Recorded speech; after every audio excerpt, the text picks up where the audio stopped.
Hello aspirants, नाई धोबी बंद आंदोलन। देखिए, यह आंदोलन, इसके बारे में आपको हर जगह 2-4 लाइन 5-7 लाइन यही मिलेगा। लेकिन इस आंदोलन के पहले आखिर क्या था वह जानना ज़रूरी है। रिफाइंड नोट्स मॉडर्न इंडिया में नाई धोबी बंद आंदोलन।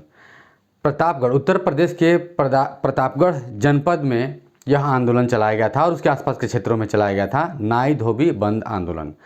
नाई धोबी बंद कहाँ था? तो जो जमींदार थे उनके खिलाफ, जागीरदार थे उनके खिलाफ, कि इनको बाल काटने का और कपड़ा धुलने का जो सपोर्ट सिस्टम है उसको नगण्य कर दिया जाए, ख़त्म कर दिया जाए। क्यों? क्योंकि नेचुरल सी बात है कि किसानों का यह आंदोलन है, तो खेती से रिलेटेड आंदोलन है। उनको अपने ही ज़मीन पे ज़्यादा टैक्स लेना, बेदखल करना, लगातार हमेशा पट्टा न मिलेगा, उससे बेदखली।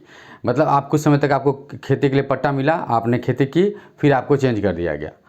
तो इन सारे चीज़ों के खिलाफ आंदोलन चल रहा था। इसी क्रम में इन्होंने नाई धोबी बंद किया किसान सभाओं ने, जमींदारों का। तो इसी से इस आंदोलन का नाम पड़ गया नाई धोबी बंद आंदोलन। लेकिन इसके पीछे कुछ बैकग्राउंड है, कुछ कहानी है। जब अवध का विलय हो रहा है 1856 में, बहुत पहले चले जाइए, यह आंदोलन नाई धोबी बंद आंदोलन 1919 का आंदोलन है। इससे बहुत पहले आप चले जाएं 1856, जब अवध का विलय हो रहा है।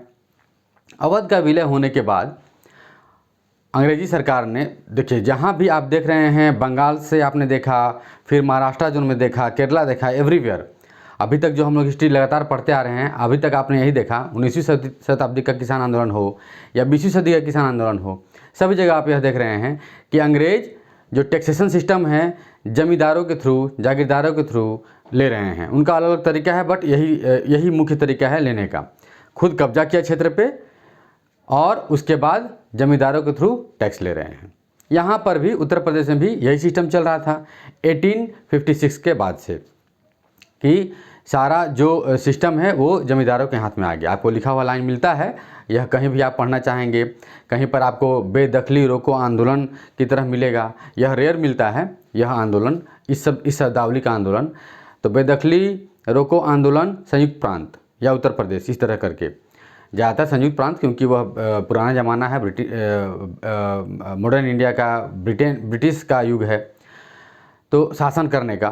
ब्रिटिश काल और ब्रिटिश युग भी हम लोग नहीं लिखना चाहते हैं, नहीं लिखना चाहिए आपको आंसर में। अब इसके पीछे बहुत सारी बातें हैं, वो कभी बाद में बताई जाएंगी।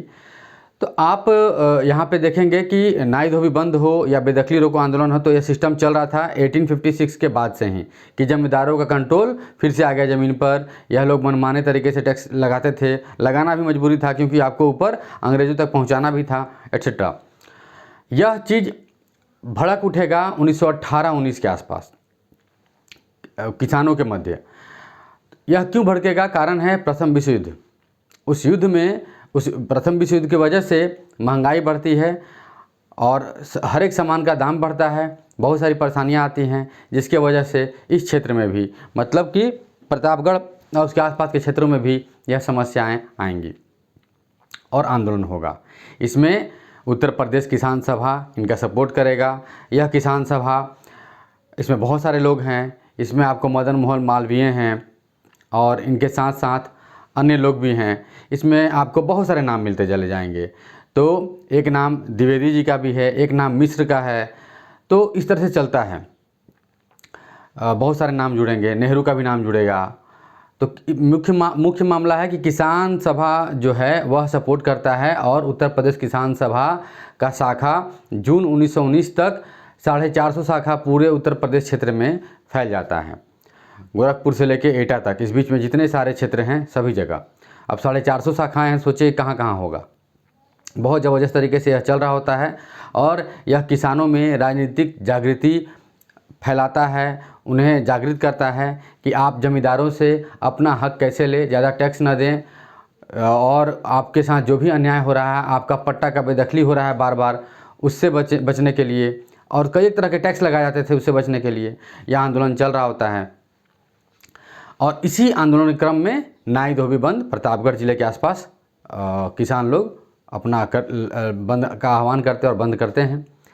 आगे चल करके बाबा रामचंद्र एक व्यक्तित्व हैं जो इस आंदोलन को लीड करेंगे, और आगे जब यह आंदोलन बढ़ते चला जाएगा तो बाबा रामचंद्र जो हैं वो अवध किसान सभा बनाएंगे। अभी तक आप संयुक्त प्रांत किसान सभा या उत्तर प्रदेश किसान सभा के नाम से देख रहे हैं। इस आंदोलन को लीड करते हुए आगे चल करके, मतलब नाई धोबी बंद आंदोलन एक इसके बीच का हिस्सा है। यह पूरा प्रक्रिया जो है चल रहा है, इसे आप इस नज़रिए से देखें जिसके बीच में यह आता है। तो बाबा रामचंद्र इसको आगे लेकर के चलेंगे और यह प्रतापगढ़ क्षेत्र से ही शुरुआत करेंगे। बाबा रामचंद्र एक गिरमिटिया मजदूर हैं जो फिजी गए हुए थे गिरमिटिया मजदूर के रूप में। फिर वहाँ से लौटने के बाद एक साधु संत का जीवन व्यतीत कर रहे थे और फिर उन्हें लगा कि इस आंदोलन को नेतृत्व देना चाहिए, तो वह देने लगे और देते देते वह अवध किसान सभा भी का गठन किया उन्होंने। तो इन्होंने क्या किया कि प्रतापगढ़ से कुछ लेकर के कृषकों को, लोगों को, ग्रामीणों को इलाहाबाद तक पहुंच गए और एक बहुत बड़ा जत्था लेकर के वो चले गए। तो प्रतापगढ़ के जो कमिश्नर हैं मेहता, उन्होंने क्या किया कि एक आश्वासन दिया किसानों को कि आप अपना जो शिकायत है वह किसान सभा में दर्ज कराएं। लगभग 1 लाख से अधिक किसानों ने अपना शिकायत दर्ज कराया। मांगे नहीं माने जाने पर हिंसक कार्रवाई तो होगी, हिंसक कार्रवाई होती है शहरों में, ग्रामीण क्षेत्रों में। बहुत सारे जो अन्नागार हैं वहाँ पे लूट लिए जाते हैं, तोड़फोड़ मचाए जाते हैं, पुलिस भी दंडात्मक कार्रवाई करेगी। यह सब चल रहा होता है। इसी बीच में अवध मालगुजारी संशोधन अधिनियम 1921 में सरकार द्वारा लागू कर दिया जाता है और यह आंदोलन कमोबेश शांत पड़ जाता है।